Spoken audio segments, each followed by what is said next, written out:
السلام عليكم ورحمة الله وبركاته. النهارده احنا داخلين شقة جديدة، لسه مستلمين الشقة على طول زي ما حضراتكم شايفين كده.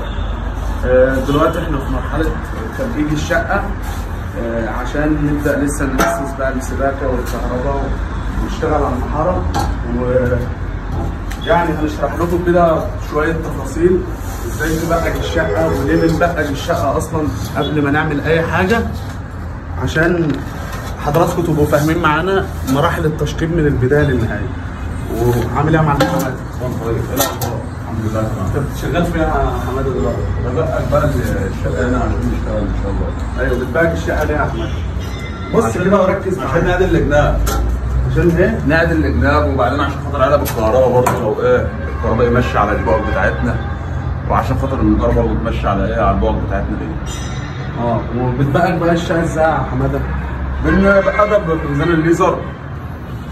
يعني اشرح كده للناس، انا عايزك واحده واحده تشرح للناس ازاي انت بتبقج الشقه. اول حاجه احنا بنبقج الشقه دي عشان في جناب بايظه، او معظم جناب الشقه البنا تلاقيه مبوظها، زي ده مثلا جنبه بايظ خالص اهو، فاحنا لازم نبقجه عشان نستعدله، لان من اساسيات التشطيب هو بند المحاره. فانا لو بند المحاره عندي بايظ، النقاشه هتبقى بايظه، الكهرباء هتبقى بايظه، كل حاجه في الشقه هتبقى بايظه. تعال كده معايا يا حسن، بص وري الناس الجنب عامل ازاي. جنب بايظ. تعالى يا حسن من الجهه الثانيه كده عشان يبان في الكاميرا معاك. جنب بايظ خالص، شايفين القده من فوق عامله ازاي؟ شايفين المسافه دي كلها، كل الفرق ده طبعا بايظ. لو احنا شغالين على دراع، طبعا الدنيا كلها تطلع بايظه. طيب دي اول حاجه ان احنا بنستعدل الجنب. تاني حاجه بيبقى عندنا علب كهرباء، زي مثلا هيتركب هنا علبه كهرباء. طب علبه الكهرباء دي انا عايز اعرف المسافه قد ايه مع وش المحاره، عشان يبقى وش علبه الكهرباء مع المحاره بتاعتي بسوى المحاره. طب المسافه دي هيحددها الكهربائي ازاي؟ فبيحددها عن طريق حاجه اسمها البؤج. بيبقى عارف ان في بؤج، يعني الجنب ده في محاره، هيشيل محاره مثلا 2 سم، 2 سم ونص، 3 سم، وبعد كده بنشتغل عليه. طيب دي كده في مرحله العلم.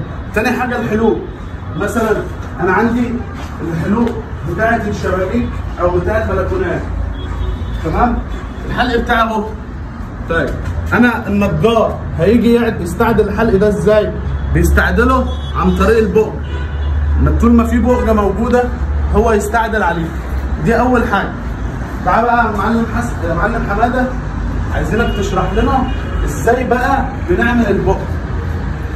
اشرح لنا بقى يا معلم حماده ازاي بنبدا نعمل. حماده دلوقتي هيشرح لنا ازاي بنعمل بؤج. اتكلم وانت باجي مطرح البؤجه كده ارش كوز ميه.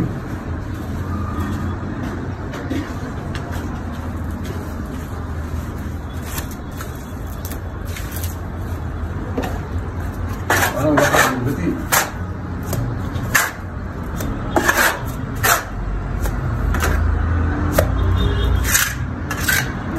طبعا من اساسيات البؤجه ان احنا ناكل من غير جبس. ده شيء اساسي اهو. علي صوتك كده عشان الناس تسمع معانا. انها تكون من غير جبس. تمام. ما ينفعش ان حد او اي صناعي داخل يبقج الشقه يعمل البؤجه بجبس، او صناعي بتاع محاره بعد ما بقج الشقه وهو هيمحر بقى الجنب يبدا يكسر البؤج ده، كده يبقى ملناش اي لازمه ان احنا بقجنا الشقه.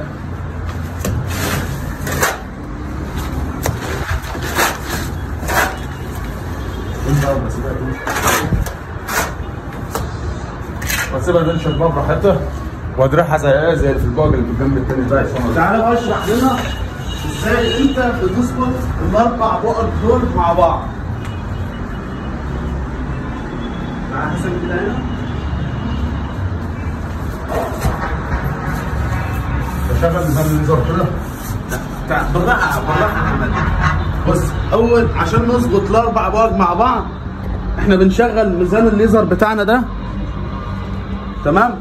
واكيد حضراتكم شايفين الخطوط بتاعتنا دي على الجنب، صور الخطوط كده معايا. وبعد كده المفروض انا كمهندس بدخل استلم منه البؤجه بعد ما يقول لي انا خلاص ظبطتها زي ما حضراتكم شايفين. بنستلمها ازاي بقى حسن؟ يا حماده وري الناس كده.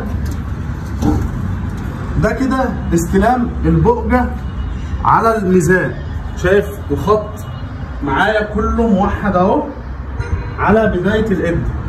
كده الجنب بنستعدله والجنب كده والبؤجه طالعه مظبوطه تمام.